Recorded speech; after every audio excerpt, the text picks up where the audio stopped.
구주가 나셨다. 구주가 나셨다는 것은 구원의 주님, 우리를 구원할 주님이 나셨다라는 것입니다. 누가복음 1장에서는 세례 요한의 출생에 관한 이야기가 나오게 됩니다. 하나님께서 특별한 방법으로 사가랴를 통하여서 그의 이름까지 서판에 기록하라. 그래서 결국에 특별한 방법으로 길 예비자인 요한이 등장하게 됩니다. 이 요한은 예수님을 앞서서 구주가 올 것입니다 라고 얘기했던 사람입니다. 그리고 오늘 2장 같은 경우에는 구주가 나셨다.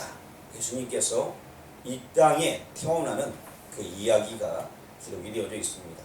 오늘 읽지는 아니했지만 2장 11절 말씀 보니까 좀 더 구체적으로 말씀드리는데 한번 같이 읽어보도록 하겠습니다. 오늘 다윗의 동네에 너희를 위하여 구주가 나셨으니 곧 그리스도 주시니라. 아멘. 혹시 안 읽으신 분들은 다시 빨간 부분만 한번 읽어보겠습니다. 시작. 구주가 나셨으니 곧 그리스도 주시니라. 구주가 나셨다라고 오늘 2장 11절에서 말씀을 해주고 있습니다. 오늘 이 시간에는 그 시대의 배경적인 상황을, 역사적인 배경을 대해서 한번 살펴보려고 합니다. 그러면서 과연 나는 하나님의 뜻 가운데 지금 어떻게 부름받았는가, 어떻게 보냄받았는가 한번 생각해 보고자 합니다. 역사적으로 보게 되면은 물론 이 모든 것들이 하나님의 말씀 가운데 다 하나하나 이루어지게 되어 있습니다. 하나님께서 오래전에 다니엘이라는 사람을 통하여서 인류의 역사가 어떻게 흘러갈 것인지 이미 말씀을 해주신 바가 있습니다.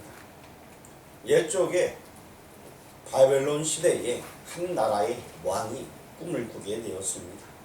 그 꿈을 전혀 해석치 못할 때에 다니엘이 해석해 주는 그 내용들이 나와 있는데, 다니엘서 2장에 보게 되면 32절부터 오늘 한번 읽어보려고 합니다. 우리 다니엘서 2장 32절 말씀을 한번 읽어보도록 하겠습니다. 같이 읽겠습니다. 그 우상의 머리는 순금이요, 가슴과 두팔은 은이요, 배와 납두다리는 못이요. 이제 왕이 꾼 꿈에 대해서 지금 그 꿈이 무엇인지 얘기해주고 있고, 또 그 이후에는 그것을 해석을 해주고 있습니다. 그런데 이 왕에 대해서 지금 이야기할 때에 오늘 본문 말씀 보니까 이제 가이사 아구스도, 즉 로마 시대 로마 황제가 명을 내려서 호적을 하라 이렇게 명하셨습니다. 그러면 지금 이 시대가 도대체 어떤 시대인지 알아보기 위해서 지금 다니엘서로 올라가서 그 시대가 어떻게 내려왔는지 살펴보려고 하는 거예요. 그런데 지금 이 다니엘 같은 경우에는 한 나라의 왕이 꾼 꿈을 해석해주고 있는데, 일단 그 꿈에 대해서 이야기하는 부분이고요. 이제 33절 읽어보겠습니다. 그 종아리는 새요, 그 발은 얼마는 새요, 얼마는 진흙이언 아니다. 자, 다니엘서 34절 같이 봉독합니다. 또 왕이 보신즉 손대지 아니한 돌이 나와서 신상의 새와 진흙의 발을 쳐서 부숴뜨리매. 여기 빨간 글씨가 하나 있어요. 뭐라고 써 있어요? 네, 돌에 대한 이야기를 지금 해주고 있습니다. 그리고 35절 말씀 한번 같이 읽어보겠습니다. 그때에 새와 진흙과 녹과 은과 금이 다 부서져 여름 가장마당에 겨같이 되어 바람에 불려 간 곳이 없었고, 우상을 친 돌은 세상을 이루어 온 세계에 가득하였나이다. 여기도 돌에 대한 이야기가 나와 있습니다. 첫 번째, 이 꿈이 어떤 꿈이냐? 머리부터 시작되는 그 신상이 하나 있는데 금, 은, 놋, 철, 진흙으로 되어져 있는 그런 신상이라는 거예요. 아주 큰 신상에 대한 꿈이에요. 그런데 한 돌이 나타남으로 말미암아서 그것이 그 우상을 치니까 결국에 이 우상은 완전히 무너졌다 라는 얘기를 하고 있다는 것입니다. 이 이야기가 무슨 얘기냐? 실제 역사적으로 우리 혹시나 오늘 얘기를 잘 들어야 되니까, 구주가 나셨다 굉장히 중요한 소식인데 오늘 집중해서 잘 들으시길 바랍니다. 우리 눈을 크게 뜨고 빨간 글씨만 한번 일단 읽어보세요. 빨간 눈을 크게 뜨고, 옆 사람 눈 크게 뜨면 한번 보세요. 내 눈이 더 큰가? 손대 눈이 더 큰가? 자, 빨간 글씨 읽어보겠습니다. 시작. 돌은 세상을 이루어 온 세계에 가득하였나이다. 자, 돌이 온 세계에 가득하다. 이게 무슨 메시지일까? 자, 여러분 다 아시는 말씀입니다. 한 시대, 한 세계, 또 역사에 대해서 말씀해 주고 있는 건데, 이 얼굴 부분에 금으로 되어 있는 그 금의 이야기는 시대, 금, 그다음에 은, 노, 철, 이 이야기는 다른 것이 아니라 이제 바벨론 나라가 있을 것이고, 그 다음에 나라는 페르시아 제국이 있을 것이고, 그 다음에는 할라가 있을 것이고, 그 다음에는 로마가 있을 것이다. 그 얘기를 하는 거예요. 그러고 나서 한 돌이 나타났다. 그 돌은 무엇인가? 그 돌은 바로 메시아이신 예수님을 상징하는 것입니다. 그래서 이사야 28장 16절 말씀 보게 되면 그 돌에 대한 이야기를 해주고 있습니다. 그래서 그 돌, 한 돌이 무엇인지에 대해 설명해 주고 있고, 이사야 11장 1절에서는 이제 한 싹이 난다 하면서 한 싹, 그리고 또 이사야 9장 6절에는 한 아이가 난다 하면서 바로 계속 메시아이심을 얘기를 해주고 있는 것입니다. 다니엘서 아까 읽었던 2장에 보게 되면 44절 말씀을 한번 읽어보도록 하겠습니다. 이 여러 왕들의 시대에 하늘의 하나님이 한 나라를 세우시리니 이것은 영원히 망하지도 아니할 것이요 그 국권이 다른 백성에게로 돌아가지 아니할 것이요 도리어 이 모든 나라를 쳐서 멸망시키고 영원히 설 것이라.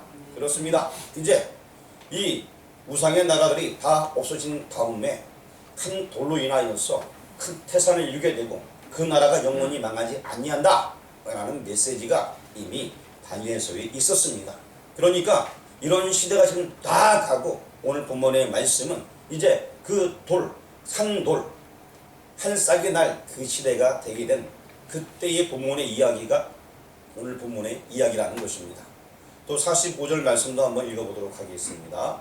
손대지 아니한 돌이 산에서 나와서 새와 녹과 진흙과 은과 금을 부서뜨릴 것을 왕께서 보신 것은 크신 하나님의 장래 일을 왕께 알레하신 것이라. 그 꿈은 참되고 이 해석은 확실하니이다. 자, 분명히 이 꿈은 확실하다 라고 설명해주고 있습니다. 참되다 라고 이 꿈에 대해서 이야기를 해주고 있습니다.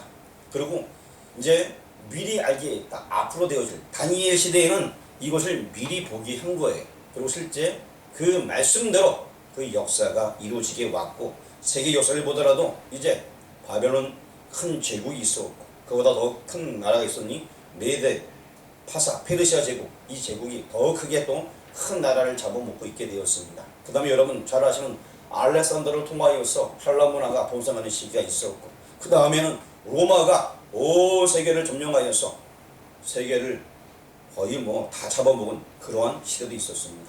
이것이 실제 역사였습니다. 하나님께서는 이렇게 역사를 통하여서 일을 해주고 있습니다. 그런데 특별한 것은 이 헬라 시대 때 어떤 일이 벌어졌냐면, 헬라 시대 때 유대인들이 계속해서 성경을 보게 되니까 당시에 그 왕이 볼 때 쟤네들 이상하네, 뭔 책을 이렇게 열심히 봐, 야 우리도 좀 보게, 좀 번역해라. 그래서 헬라 성경이 그때 만들어지게 되었어요. 성경을 누구나 볼 수 있게끔 언어가 번역이 되게 되었다는 것입니다. 그 다음에 또 로마 시대 때 일어나서는 로마가 모든 나라를 다 통치하기 위해서 도를 다 닫지 않습니까? 그래서 나중에 복음 전할 때에 이 로마 통치 아래 있을 때에 예수님의 제자들이, 특히 바울 같은 사람들이 복음 전하는데 거침없이 전할 수 있는 길이 열려지게 되었습니다. 하나님께서 이런 모든 방법들을 다 미리 준비하셨고 만드셨습니다. 이때에 오늘 본문에 나와 있는 4절과 5절 말씀, 누가복음 2장 4절과 5절 말씀 보게 되니까 마리아와 요셉이라는 사람이 이제 하나님의 뜻에 따라서, 물론 이제 왕의 명을 따라서 가게 되었지만 그 내용을 한번 살펴보도록 하겠습니다. 우리 누가복음 2장 4절 말씀 읽어보겠습니다. 요셉도 다윗의 집 족속이므로 갈릴리 나사렛 동네에서 유대를 향하여 베들레헴이라 하는 다윗의 동네로. 자, 여기 보니까 제가 다윗의 집이라고 밑줄을 빨간색을 딱 해놨어요. 다윗의 집. 다윗의 집 하게 되면 다윗의 후손에서 메시아가 난다라고 여러분 알고 있죠. 그 다음에 유대를 향하여 라고 얘기하고 있습니다.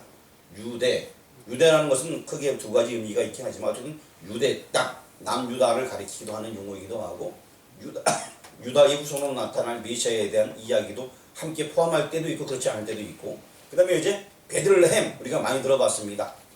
베들레헴에 예수님이 나시는 곳이죠. 그리고 그 동네가 다윗의 동네라는 거예요.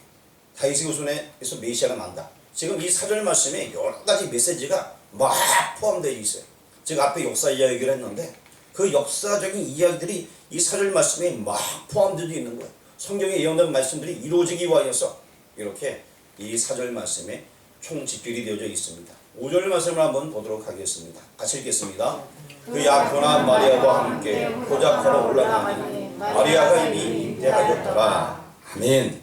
이제 이 마리아와 요셉이 하나님의 뜻을 이루기 위하여서 호적하러 가는 그 상황입니다. 그런데 결론적으로 보게 되면 이 마리아와 요셉이 하나님 뜻 가운데 쓰임받게 된 것이고 하나님의 큰 일, 구주가 나셨도다. 그 일을 하는 핵심적인 인물들로 등장하게 되게 되었습니다. 성경에 많은 사람들이 그렇게 등장을 하고 있습니다. 모세가 그러하고 다윗이 그러합니다. 하나님께서는 이런 사람들을 통하여서 하나님의 큰 일을 하십니다. 옛적에 마리아를 통해서 그 일을 하셨다면 하나님께서는 지금 기쁘다 구주 오셨네. 이 구주가 나심을 우리를 통하여서 증거하길 원하고 있습니다. 오늘 이 본문 말씀을 보면서 우리는 조금 더 깊이 생각해야 될 것입니다. 이 말씀이 그냥 되어진 것이 아니라 이사야 7장 14절 보니까 임마누엘이라는 용어가 이미 등장하고 있습니다. 한번 읽어보도록 하겠습니다. 그러므로 주께서 친히 징조를 너희에게 주실 것이라. 보라, 처녀가 잉태하여 아들을 낳을 것이요 그의 이름은 임마누엘이라 하리라. 이사야 선지자를 통하여서 앞으로 올 메시아의 이름이 임마누엘이다. 즉 하나님 우리와 함께한다. 이 메시지를 주게 되었습니다. 또한 미가서 5장 2절에 보게 되면 거기서 말씀하기를 예수님께서 어디에서 탄생할 장소에 대해서도 지금 얘기해 주고 있습니다. 같이 읽어보겠습니다.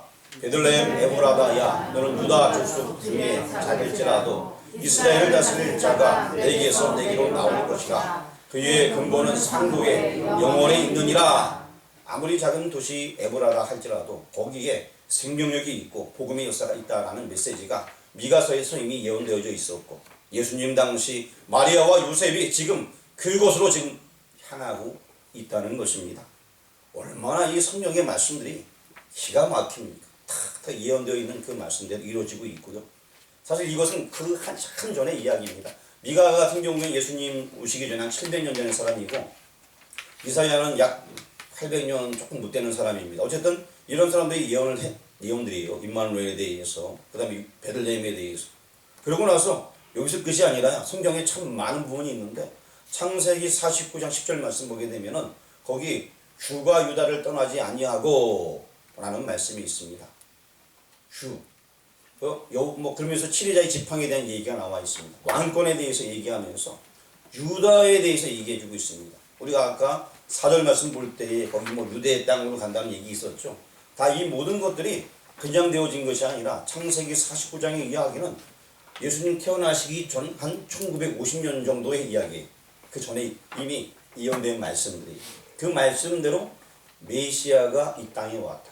계속 메시아가 올 것이다 예언되어 있는데 그 일이 이제 마리아를 통해서 이루어지게 되었다. 그러면서 구주가 나셨다.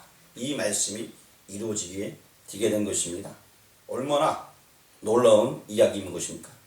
한 걸음 더 나아가서 우리가 좀 더 이 말씀을 좀 깊이 있게 생각했으면 좋겠습니다. 자, 옛적에 어떤 사람이 이런 고백했습니다. 이 산지를 내게 주소서. 누가 그랬어요? 예, 갈렙이 여호수아에 보게 되면 이제 땅을 다 점령한 다음에 여호수아 14장에 나와 있죠. 이 산지를 내게 주소서라고 이야기합니다. 그런데 이 산지는 여기 또 띄우네요. 여기. 이제 찾았나 봐요. 자, 한번 읽어보겠습니다. 시작. 그날에 여호와께서 말씀하신 이 산지를 지금 내게 주소서. 당신도 그날에 들으셨거니와 그곳에는 아낙 사람이 있고 그 성읍들은 크고 견고할지라도 여호와께서 나와 함께 하시면 내가 여호와께서 말씀하신 대로 그들을 쫓아내리라 하니. 아직까지 이제 거기에 사람들이 남아 있었는데 그들을 다 쫓아내겠다. 고인족 내가 다 쫓아내겠다 하면서 이 산지를 내게 달라고 얘기했는데 저기 그날에 빨간 글씨를 써놨어요. 그날은 언제를 얘기합니까? 아시는 분이 있다가 짜장 하나 더 드시기 바랍니다. 자, 그날은 언제입니까? 예? 그날 출애굽은 조금 약간 빈단한 것 같아요. 예? 예수님 오신다. 예수님 오신다! 이야! 그날은 내일입니다. 그날 언제입니까? 요게 이제 민수기 14장에 기록이 되어 있어요. 자, 민수기 14장을 한번 읽어보도록 하겠습니다. 같이 읽겠습니다. 그러나 내 종 갈렙은 그 마음이 그들과 달라서 나를 온전히 따랐은즉 그와 같은 땅으로 내가 그를 인도하여 드리리니 그의 자손이 그 땅을 차지하리라. 자, 무슨 얘기인지 아실 겁니다. 여호수아와 갈렙은 믿음에 고백했어요. 정답할 때. 그거 들어가면 이깁니다 라고 얘기했습니다. 전쟁하면 하나님께서 함께 하십니다 라고 얘기했어요. 근데 이 갈렙은 그때 이 산지, 그 산지를 봤어요. 그거 내 자손 달라고. 그래서 나중에 하나님께서 말씀하시길, 그래 갈렙이 온전히 따랐다. 그 자손이 그 땅 차지할 거야. 갈렙은 45년 동안 지금 그 땅에 대해서 계속 마음에 두고 있었어요. 그리고 45년 후에 그 땅에 들어가서 이 산지를 내게 주소서 얘기하는 거예요. 계속 그 땅에 대해서. 그럼 갈렙은 왜 그랬을까요? 갈렙이 왜 그런지 저는 몰라요. 하지만 확실한 것은 그가 바로 유다의 후손이라는 것입니다. 그리고 또한 갈렙이 요구한 그 땅이 바로 예수님께서 태어난 그 땅이 포함되어 있습니다. 또한 그 땅이 어느 땅이냐? 예수님께서 죽으신 그 땅이 포함되어 있는 땅이에요. 예루살렘 성전이 있는 땅이에요. 그 땅이. 갈렙이 요구한 땅, 그 인근이 다 그런 땅이에요. 이 영적으로 흘러가는 이 의미가 대단한 거예요. 성경에서 말씀하고 있는 모든 부분들은 그냥 되어진 것이 없습니다. 예수님께서 이 땅에 오기까지 미리 다 준비되어지고 하나님께서 사람들을 들어서 사용하셨고 특별한 이러한 방법으로 예언적인 방법으로 하나님께서 준비하신 대로 예수님께서 이 땅에 오시게 되었습니다.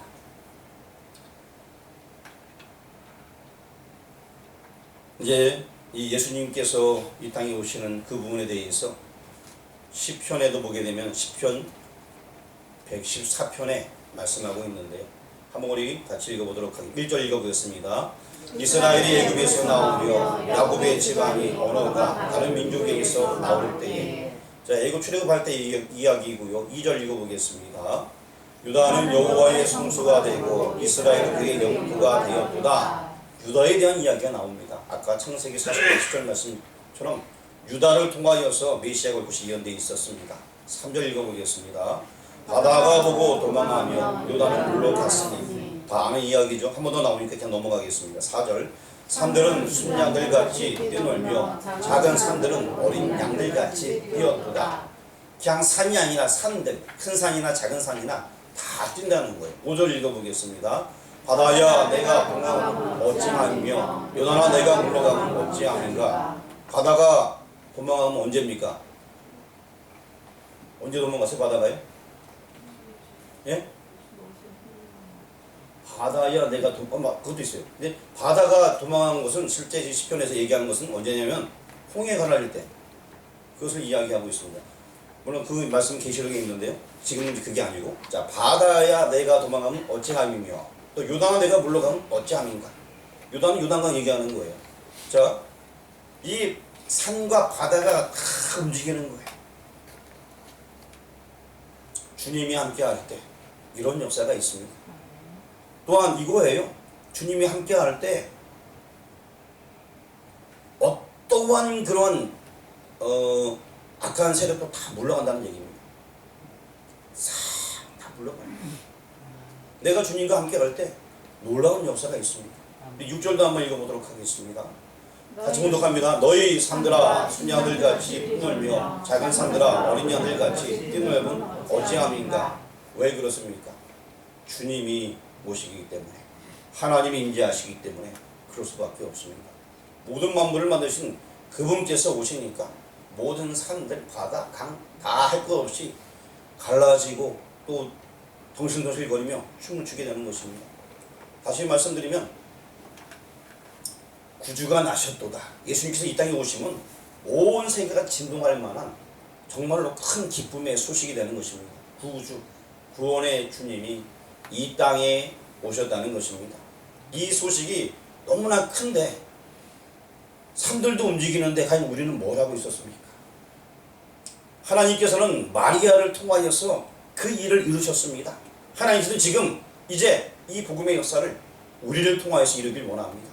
구원의 주, 구속의 주, 우리를 구속해 준 그 주님,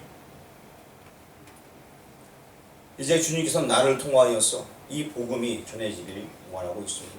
옛적에는 특별히 준비하기 위해서 갈렙을 사용하기도 했고 옛적에 요셉과 마리아를 사용하기도 했습니다. 하지만 이제는 달라졌습니다. 오래전에는 세례 요한을 통하여서 미리 길을 예비하기도 했습니다. 이제는 하나님께서는 나를 통하여서 이제 이 복음, 구원의 복음을 전하길 원하고 계십니다. 바로 이것이 지금 오늘 이 시간에 우리가 할 일일 것입니다. 마리아가 호적 때문에 보냄받았지만 그것이 결론적으로 보게 되면 예수님께서 탄생하는 그곳까지 가서 거기서 예수님이 탄생하게 되었습니다. 우리가 주의를 열심히 하는 이 모든 것들 하나님의 계획과 섭리 가운데 있습니다. 12월 달 우리가 되면서 라벨을 만들고 그리고 또 성탄절 예수님 나심을 우리가 전하기 위하여서 선물들이 막 준비했습니다. 그러고 나서 이제 우리는 오래전부터 그 라벨을 만들게 되었고 한 주 전에는 라벨을 붙이게 되었고 지난주 수요일날 저녁에 샘플을 만들어 보았고 목요일날 선물을 다 포장하면서 넣게 되었고 금요일날 새벽 예배 마치자마자 방학한 가서 6시부터 선물 포장하지 않았습니까? 그렇죠? 그러고 나서 그날 아침부터 밤 10시까지 구주 나셨다. 기쁘다 구주 오셨네. 우리는 그 일을 했습니다. 당연한 거 아닙니까? 그 일이 세상 그 무엇보다 가장 큰 일입니다. 이제 그 일을 누가 해야 되냐? 바로 우리가 해야 될 것입니다. 주님 오시는 그날까지 우리는 그 복음의 역사에 쓰임 받아야 될 것입니다. 산들도 뛰놀며 산이 뛰놀 산이요. 인간인 우리는 어떻게 해야 돼요? 더 열심히 주를 섬겨야 되는 것이 마땅한 것입니다. 구주가 나셨다. 얼마나 큰 기쁨의 소식인 것입니다. 구주가 나셨다. 나도 이제 보냄을 받았다는 것입니다. 예전에 마리아가 보냄을 받았으면 이제는 우리가 보냄 받은 거예요. 하나님께서는 지금 이 시간 우리를 사용하시길 원합니다. 오후에 연합 예배 드리는 것도 하나님을 찬양하는 것도 너무나 중요합니다. 이제 우리가 그분을 찬양하며 마땅하고 더 나아가서 하나님의 이 큰 구원의 역사 가운데 우리가 쓰임 받아야 될 것입니다. 구주가 나셨다. 구주가 나셨다. 얼마나 기쁨의 소식입니까? 이 소식이 들려올 때에 죽어져 가는 자들이 다시금 구원 얻게 되는 것입니다. 생명이 살아나게 되는 것입니다. 놀라운 역사가 있게 되는 것입니다. 구주가 나셨다. 하나님이 함께 할 때에 생명이 있습니다. 어쩌면 우리는 너무나 연약하여서 아무것도 할 수 없는 죄악 가운데 있었던 인생들입니다. 살 수 있는 길은 다른 길이 없어요. 예수님밖에 없었습니다. 그분이 이 땅에 오셨습니다. 이 소식 우리는 당연히 전해야 됩니다. 아이 목사님 피곤해. 피곤해도 해야 됩니다. 아이 돈이 많이 들어. 돈이 더 많이 들어도 해야 됩니다. 아이 뭐 이렇게 바쁘게 날씨도 춥고 한데 날씨가 춥고도 해야 됩니다. 아이 몸이 아파도 해야 됩니다. 우리가 할 사명은 바로 기쁘다 구주 오셨네. 이 복음을 전하는 것입니다. 구주가 이 땅에 나셨습니다. 그것 때문에 내가 지금 살아가는 거 아닙니까? 내 영혼이 살아났습니다. 막 죽어가는 사람 다시 살면 얼마나 기쁩니까? 저는 옛적에 죽어가는 사람을 실제적으로 살려본 경험이 있어요. 뭐 기도해서 살려 이거 말고요. 어떤 분이 목욕탕에서 나이가 드신 분인데 목욕탕에 들어갔다가 살짝 들어가시더라고요. 뉴스로서 하고 들어갔어요. 근데 안 나오시는 거예요. 유심히 쳐다보는데 계속 안 나와요. 그래서 그래갖고 어르신 물어보니까 대답을 못 하시더라고요. 아마 이제 뭐 여러 가지로 물속에 들어가니까 모든 게 막 피가 막 뛰면서 안 좋았는지 완전히 다운되시는 거예요. 사람들이 그분들을 같이 막 꺼내고 막 그러는데 어떻게 할지 모르라는 거예요. 사람을 다 보고서. 그래서 제가 좀 지키시라 한 다음에 그 이제 흉부 압박을 했어요. 이제 계속 하니까 이제 나중에 이게 꽉 소리 내면서 이 안에 있는 거품이 막 나오더라고요. 이제 아면 계속 거품 나오고 거기에서 틀어서 이제 뭐 거기 물밖에 없으니까 물 들어가 거품 들어갔으니까 하잔 다음에 좀 괜찮아지게 되고 그 사이에 이제 미리 다른 분이 119로 전화를 해서 119에 이제 실려가게 되었어요. 그리고 그분의 이제 발에 있는 그 열살을 가지고서 그 옷장에 문을 여니까 거기에 이제 내부는 종이 키가 있더라고. 만약에 쓰러지면 어디로 연락해달라. 그래서 가족들한테 연락하게 되었습니다. 그리고 그분이 또 건강해졌다는 얘기를 나중에 들었는데 사실 그때 그 기분은요 좀 말할 수가 없더라고. 와. 그리고 그분하고 만난 적도 한 번도 없어요. 근데 되게 기분 좋았어요. 이거. 날아갈 것 같은 기분이야. 날아갈 것. 자, 그런데 우리가 영생을 얻는다. 이거는 그거랑 비교가 안 돼. 예수님이 내 안에 들어오시고 영원히 산다. 날 구원할 주님이 오셨다. 이거는요 지금 막 죽어가는 사람 살린 그 기쁨보다 수백, 수천, 수만 배 비교할 수 없는 그런 은혜이고 기쁨인 것입니다. 구주가 이 땅에 오셨어요. 그리고 그 주님께서는 지금 나를 사용하길 원하고 있습니다. 우리를 사용하길 원합니다. 자, 유대 땅 에보라다 뭐 굉장히 좋은 곳입니다. 굉장히 좁은 곳이에요. 연약한 곳이에요. 이 땅이 바로 그래요. 물질이가 적습니다. 미탄이 평창에서 가장 또 뭐 어려운 동네라는 제가 손도 들었습니다. 상관없어요. 하나님께서는 이곳에 복음의 역사를 시작하셨고 이제 여기서부터 복음의 역사가 계속해서 나타날 것입니다. 생명을 살리는 일, 기쁘다 구주 오셨네. 구주가 나셨다. 이 소식이 퍼지는 그곳이면 정말 그것이 아름다운 곳이 되는 것이고요. 생명을 살리는 곳이 된다면 그보다 더 좋은 것이 없는 것입니다. 그 일을 위하여서 우리 모든 성도 여러분 힘있게 나아가는 모두가 되길 주의 이름으로 축원합니다. 기도하겠습니다. 구주가 나셨다. 무엇과도 바꿀 수 없는 기쁨의 소식입니다. 그 구주가 나와 함께 하신다. 나를 구원하셨다. 이제는 우리가 나가서 이 복음 전하며 많은 생명 살릴 수 있는 믿음의 심령 되어줄 수 있도록 우리 모두를 사용하여 주옵소서. 예수 그리스도의 이름으로 기도합니다. 아멘.